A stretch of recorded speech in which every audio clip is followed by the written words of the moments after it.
السلام علیکم ورحمۃ اللہ وبرکاتہ۔ الحمد للہ نحمده ونستعینه ونستغفره ونؤمن به ونتوکل علیہ ونعوذ باللہ من شرور انفسنا ومن سیئات اعمالنا من يهده اللہ فلا مضل له ومن يضلله فلا هادی له ونشهد أن لا إله إلا الله وحده لا شريك له ولا نظير له ولا مثل له ولا مثال له ونشهد أن سيدنا وسندنا وشفيعنا ومرشدنا ومولانا وملجانا محمد وبارك وسلم وصل عليه۔ اعوذ باللہ من الشیطان الرجیم، بسم اللہ الرحمن الرحیم۔ یا ایہا الذین آمنوا لا تأکلوا اموالکم بینکم بالباطل الا ان تکون تجارۃ عن تراض منکم ولا تقتلوا انفسکم ان اللہ کان بکم رحیما۔ صدق اللہ مولانا العظیم وبلغنا رسوله النبی الکریم ونحن على ذلك لمن الشاہدین والشاکرین والحمد للہ رب العالمین۔ یا رب صل وسلم دائما ابدا على حبیبک خیر الخلق کلہم۔ گرامی قدر معزز حاضرین، میرے واجب الاحترام بزرگوں اور عزیز نوجوان ساتھیوں، میں نے آپ کے سامنے قرآن مجید فرقان حمید میں سے ایک آیت کریمہ تلاوت کی ہے۔ رب ذوالجلال سے دعا ہے کہ وہ ذات بزرگ و برتر مجھے اس کی روشنی میں صحیح کہنے کی اور سمجھانے کی توفیق عطا فرمائے۔ یعنی اللہ رب العزت کی ذات اس مختصر وقت میں جو کچھ کہا سنا جائے اسے اپنی بارگاہ میں قبول و منظور فرمائے، ہم سب کی نجات اور ہدایت کا، مغفرت کا ذریعہ اور سبب بنائے۔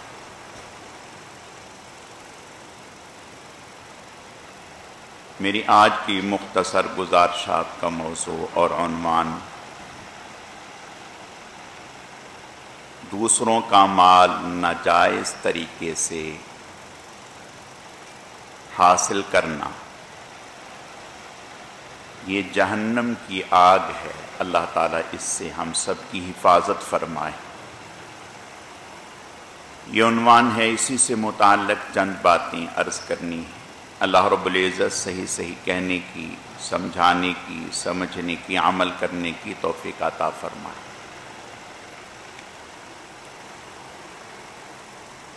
اللہ رب العزت نے ہمیں انسان بنایا اور پھر مسلمان بنایا۔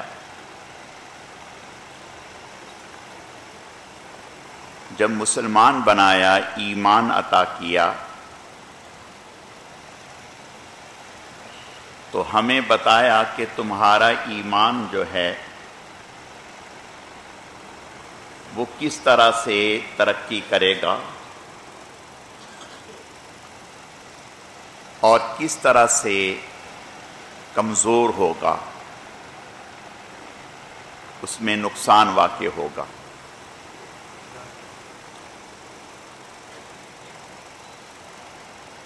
کون سی چیز ایسی ہے جو اس کو آگے بڑھاتی ہے اور کون سی چیز ایسی ہے جو اس کے لیے رکاوٹ بنتی ہے۔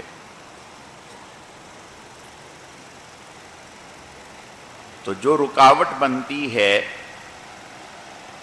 ان میں سے ایک چیز، کسی کی کوئی چیز بھی ناجائز طور پر لینا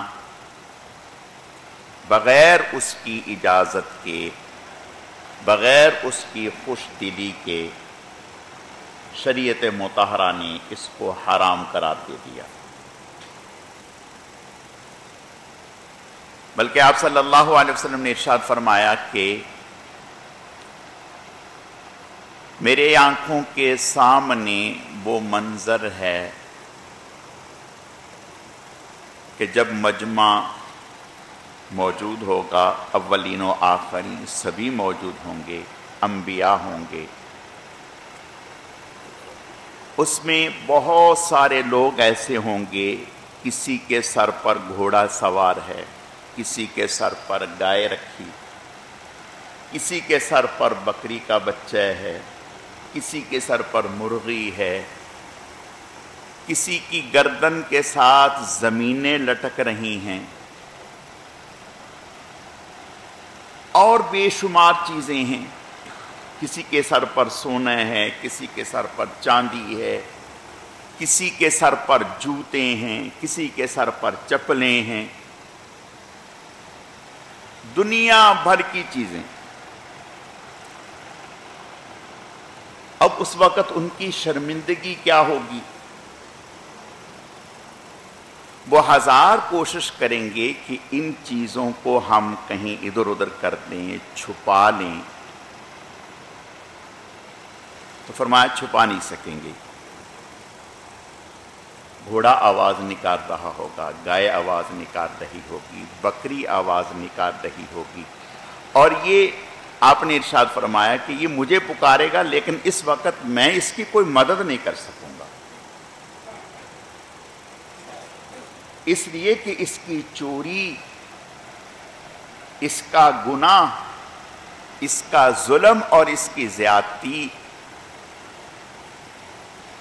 آشکارا ہوگی، واضح ہوگی۔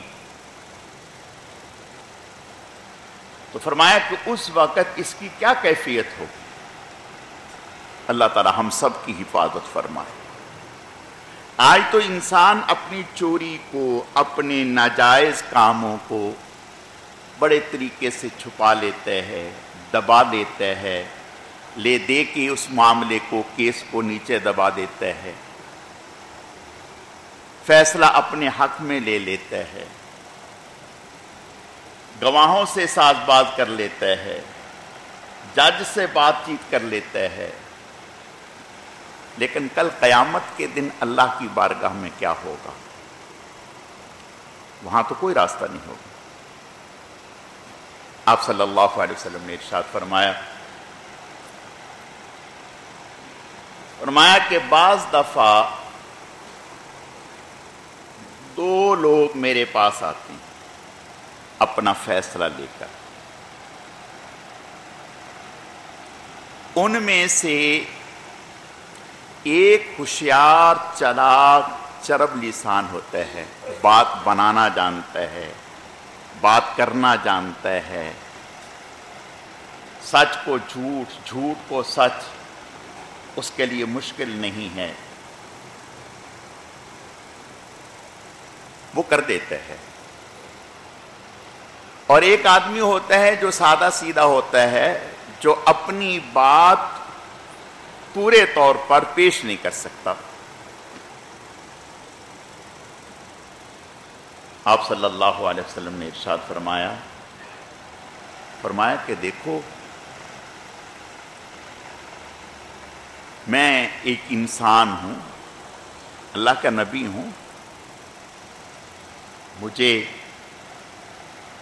بعض دفعہ جھوٹا آدمی اس طرح سے اپنی بات پیش کرتا ہے کہ میں اسے سچا سمجھ کر، صحیح سمجھ کر اس کے حق میں فیصلہ دے دیتا ہوں کہ یہ چیز آپ کی ہے۔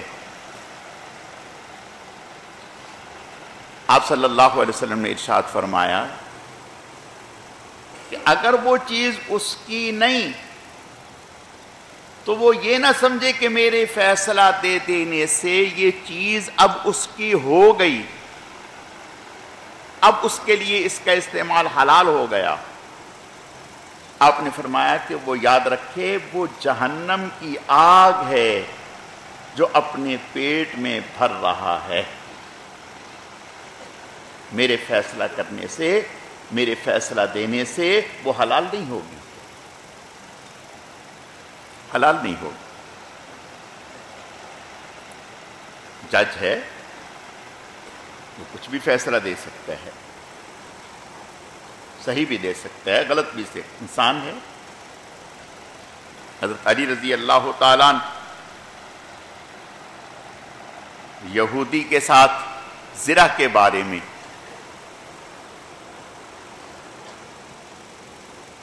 اختلاف ہو گیا، زرہ حضرت کی تھی، یہودی کے ہاتھ لگ گئی، حضرت فرمانے لگے کہ میری زرہ ہے۔ قاضی نے پوچھا آپ کے پاس گواہ ہیں؟ فرمایا ہاں۔ کون ہے؟ کہا کہ میرا بیٹا ہے، میرا غلام ہے۔ فرمایا کہ یہ گواہ تو آپ کے حق میں نہیں چلیں گے، بیٹی کی گواہی باپ کے حق میں نہیں چلے گی۔ فرمایا اس کے علاوہ کوئی گواہ ہیں تو لائیں، ورنہ میں فیصلہ فریق مخالف کے حق میں دے رہا ہوں، اور یہ امیر المؤمنین ہیں، خلیفۃ المسلمین ہیں۔ جج نے فیصلہ حضرت کے خلاف دے دیا، حضرت نے خوشی سے اس کو تسلیم کر دیا۔ اب یہ جو یہودی ہے، اس نے جب یہ دیکھا کہ یہ عدل و انصاف ہے تو اس نے عدالت میں ہی کلمہ پڑھ کر مسلمان ہو گیا، اور کہنے لگا کہ واقعتاً یہ زرہ آپ ہی کی تھی، میں دیکھنا چاہ رہا تھا کہ مسلمانوں میں شخصیت پرستی ہے یا عادل ہے، انصاف ہے۔ ایسا تو نہیں کہ بھئی ایک طرف کافر ہے، مخالف ہے، اور ایک طرف جو ہے امیر المومنین ہے، تو قاضی امیر المومنین سے متاثر ہو کر اس کے حق میں فیصلہ دے دے، ایسا تو نہیں۔ کہنے لگا کہ واقعتاً یہ زرہ آپ ہی کی ہے، یہ آپ رکھیے، میں صرف دیکھنا چاہتا تھا، کلمہ پڑھا، مسلمان ہو گیا۔ حضرت نے فرمایا اب میں نے آپ کو ہدیہ کر دی، اب میں نے آپ کو ہدیہ کر دی، یہ میری طرف سے آپ کے لیے ہدیہ ہے۔ آپ صلی اللہ علیہ وسلم کا خادم ہے، جنگ کا موقع ہے، آپ صلی اللہ علیہ وسلم کی سواری کو ادھر ادھر کو دیکھتا ہے، کرکرا نام ہے، تیر لگا، جب تیر لگا تو وہیں ڈھیر ہو گیا، ڈھیر ہو گیا۔ آپ صحابہ کرام رضوان اللہ علیہم اجمعین فرمانے لگے کہ بھئی یہ تو خوش نصیب انسان ہے کہ حضور کی خدمت میں بھی ہے اور میدان جہاد میں شہید بھی ہو گیا۔ تو کہنے لگے یہ تو جنتی ہے، یہ تو جنتی ہے۔ آپ صلی اللہ علیہ وسلم نے ارشاد فرمایا نہیں، یہ جنتی نہیں، یہ جہنمی ہے۔ میں دیکھ رہا ہوں کہ اس نے جو چادر غنیمت کی چھپا لی اپنے مال میں، وہ شعلے مار مار کر اس کے اوپر لپٹ رہی ہے۔ فرمایا میں دیکھ رہا ہوں، فرمایا دیکھ رہا ہوں، بتا دیا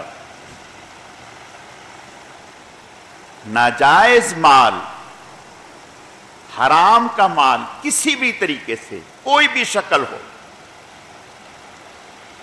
اجازت نہیں۔ آپ صلی اللہ علیہ وسلم غزوہ حنین کے موقع پر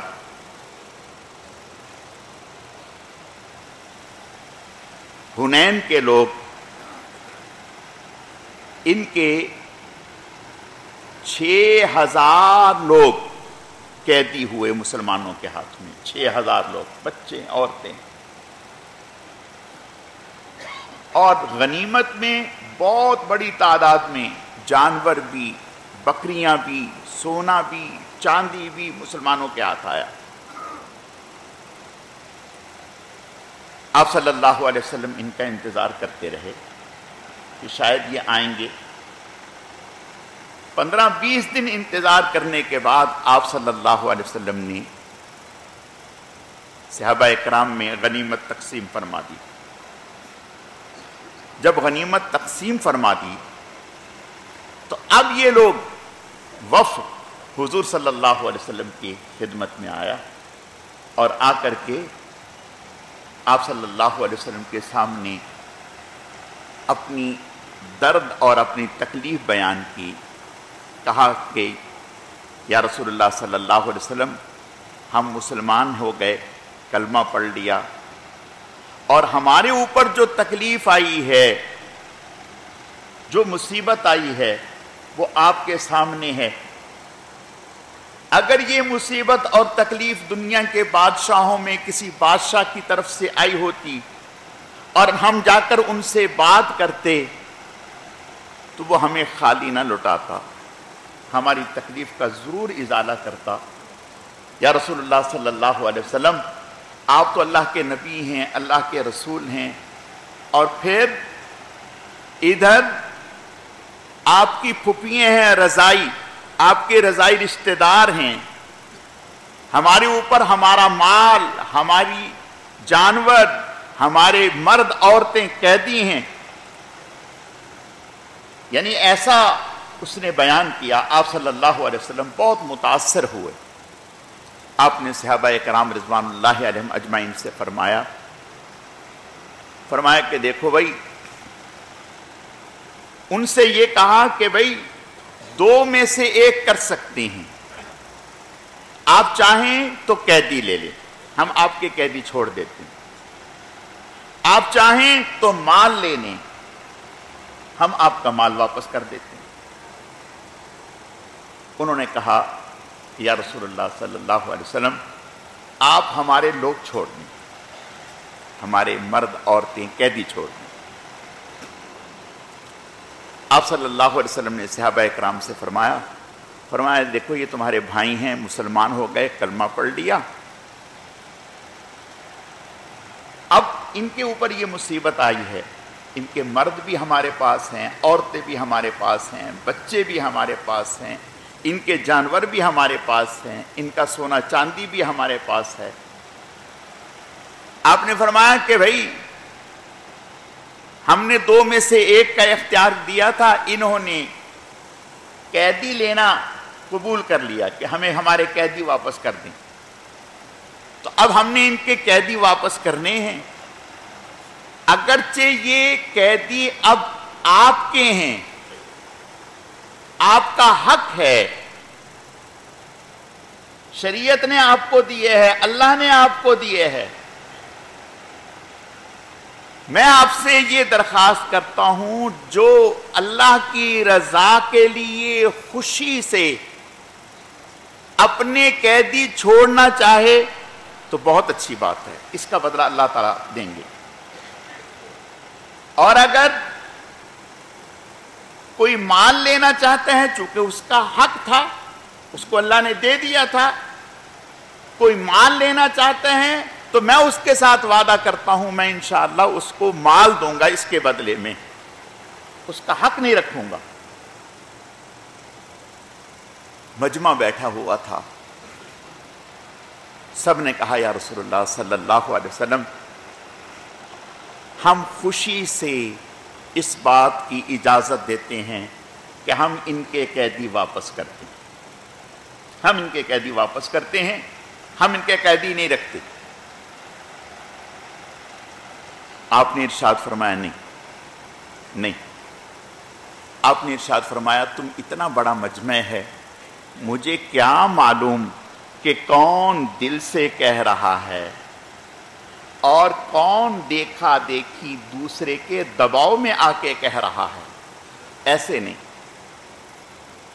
آپ نے بات سمجھائی، مسئلہ سمجھایا، کہ کوئی چیز بھی کسی مسلمان کی خوش دلی کے بغیر لینا ناجائز ہے. آپ نے فرمایا نہیں، ایسے نہیں. یا رسول اللہ پھر؟ آپ نے ارشاد فرمایا تم اپنے اپنے خیمے میں جاؤ، اور آپ نے فرمایا جو تمہارے سردار ہیں، تمہارے بڑے ہیں، ان کو بلایا، اور بلا کر کے فرمایا کہ ایک ایک سے ملاقات کرو، جو آپ کے خاندان کے لوگ ہیں، قبیلے کے لوگ ہیں، ایک ایک کو بلاؤ، ان سے بات کرو.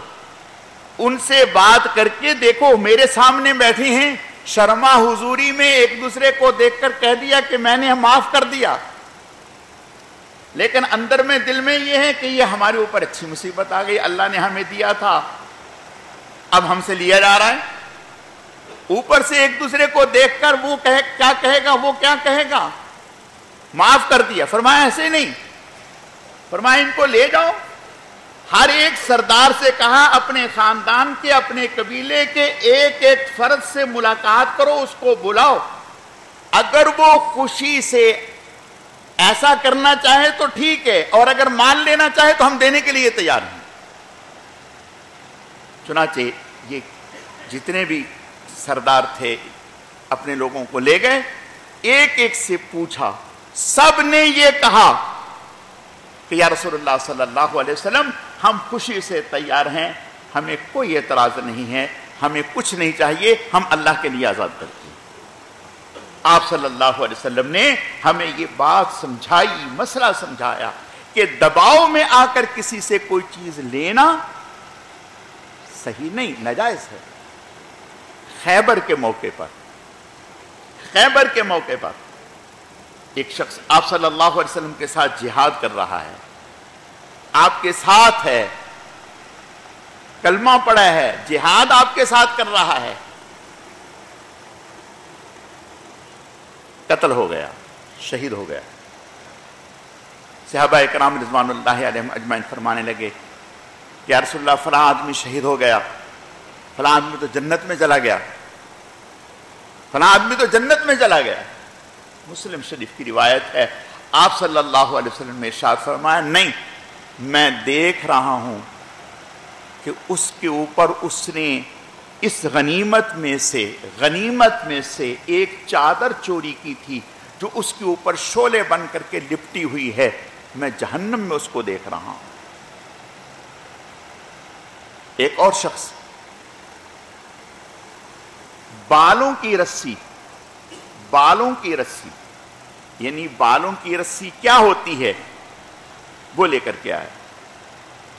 جب تقسیم ہو گیا، مال غنیمت تقسیم ہو گیا، سب کو دے دیا گیا، اب وہ لے کر کے آیا. حضور علیہ الصلوۃ والتسلیم نے اعلان فرمایا سنو، اگر کسی نے ایک سوئی بھی ادھر ادھر کی، غنیمت میں سے ایک سوئی بھی ادھر ادھر کی، تو کل قیامت کے دن وہ لے کے آئے گا. خیانت ہے، چوری ہے، چھوٹی ہو یا بڑی ہو. تو اس نے وہ رسی لا کر کے دکھائی، کہا کیا اس کی وجہ سے بھی؟ فرمایا ہاں اس کی وجہ سے بھی. اس نے وہ دینا چاہیے. آپ نے فرمایا اب میں نہیں لوں گا. آپ نے فرمایا تم یہ بتاؤ کہ جب بلال نے منادی کی تھی، یہ اعلان کیا تھا کہ جس کے پاس جو غنیمت کا سامان ہے لائے، جمع کروائے، آپ نے اعلان سنا تھا؟ جی سنا تھا. فرمایا پھر کیوں نہیں آئے؟ اب جب غنیمت کا مال تقسیم ہو گیا، لوگ اپنے اپنی طرف لے گئے، اب میں کہاں اس کو کرتا پھروں، کس کو دوں گا میں یہ؟ اب لے جاؤ، اب تم جانو، تمہارا کام جانے. اللہ کے نبی صلی اللہ علیہ وسلم نے ہمیں یہ بات سمجھائی. آفس کی چیز، دوستوں کی چیز، کسی اور کی چیز ہمارے ہاں، اللہ تعالی ہماری حفاظت فرمائے. بعض دفعہ اپنے آفس سے قلم اٹھا لیا، کاغذ کا پیڈ اٹھا لیا، کوئی اور چیز لے آئے، گھر میں لے آئے، اور اس کو اہمیت نہ دی. میرے عزیزو یہ جائز نہیں. یہی بات چند جمعے پہلے میں نے عرض کی تھی. عبداللہ ابن مبارک رحمت اللہ علیہ نے سفر میں کسی سے قلم لیا لکھنے کے لیے، اور گھر پہنچے تو دیکھا قلم ہے، واپس گئے مہینے کا سفر کر کے اور قلم واپس لوٹایا۔ آفس کی چیزیں ہمارے پاس امانت ہیں، ان کا استعمال آفس کی حد تک جائز ہے، لیکن اس کو اپنی جیب میں رکھ کر گھر لانا نہیں۔ ہمارے اکابر نے ہمیں یہ تعلیم دی، مدرسے میں 2 قلم رکھے، 2 قلم، ایک ذاتی ہے، ایک مدرسے کا ہے۔ اگر کوئی ذاتی بات لکھنی ہے تو اپنے ذاتی قلم سے، اور اگر کوئی مدرسے کا کام ہے تو مدرسے کے قلم سے۔ حضرت امام ابو حنیفہ رحمۃ اللہ علیہ تیمارداری کے لیے گئے۔ جب تیمارداری کے لیے گئے تو جس شخص کے پاس گئے اس کا انتقال ہو گیا۔ جب انتقال ہو گیا تو دیا جل رہا تھا، پھونک ماری بجھا دیا، پھونک ماری بجھا دیا۔ لوگ پریشان ہو گئے اور ایک آدمی سے کہا جاؤ گھر سے، ہمارے گھر سے دیا لے کے آؤ۔ وہ لے آیا، اس کو جلا دیا۔ کسی نے کہا کہ حضرت اس کو کیوں بجھا دیا؟ فرمایا یہ جو مرحوم ہے اس کی وراثت تھی، اب اس سے استفادہ کرنا ہمارے لیے جائز نہیں تھا، اس میں ورثاء کا حق شامل ہو گیا۔ ہمارا دین تو ہمیں ان سارے پہلوؤں پر نظر رکھنے کے لیے کہتا ہے، ان سارے پہلوؤں پر دھیان رکھنا اور زندگی گزارنا، اسی کا نام دین ہے۔ اللہ تعالیٰ سمجھنے کی، عمل کرنے کی توفیق عطا فرمائے۔